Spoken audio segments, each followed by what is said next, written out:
दुनिया में दंगे फसाद की जड़ ये कुरान है, कुरान और मदरसे जब तक धरती से समाप्त नहीं होंगे ना तब तक कभी भी धरती पर शांति स्थापित हो ही नहीं सकती।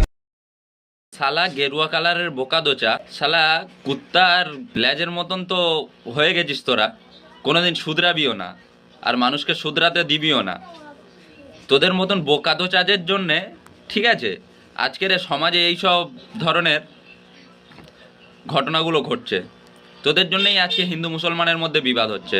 তোদের মতন বোকাদোচারা যারা কোনো ধর্মগ্রন্থ কখনো পড়েইনি, সেই সব বোকাদোচারা আজকের সোশ্যাল মিডিয়ায় এসে জ্ঞান দিচ্ছে।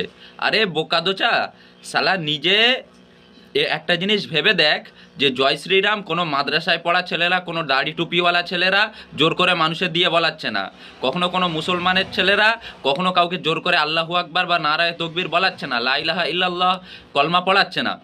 তাহলে মাদ্রাসা দিয়ে তোদের এমন কি সমস্যা? আর কুরআন, হ্যাঁ রে বোকাদোচা, শালা কুরআনের তুই আইন জানিস? কুরআনের সংবিধান কখনো পড়েছিস?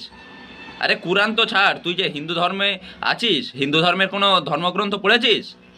শালা তুই কি জানবি রে ধর্মগ্রন্থে কি লেখা আছে? তুই কোরআনকে মিটাবি? শালা কোরআনকে মিটাতে মেটাতে তো 14 গোষ্ঠী মিটে গেছে রে ভাই। আর তুই কি কোরআনকে মেটাবি? যারা কোরআনকে মেটাতে এসেছিল তারাই আজকের দুনিয়া থেকে মিটে গেছে, বুঝতে পেরেছিস?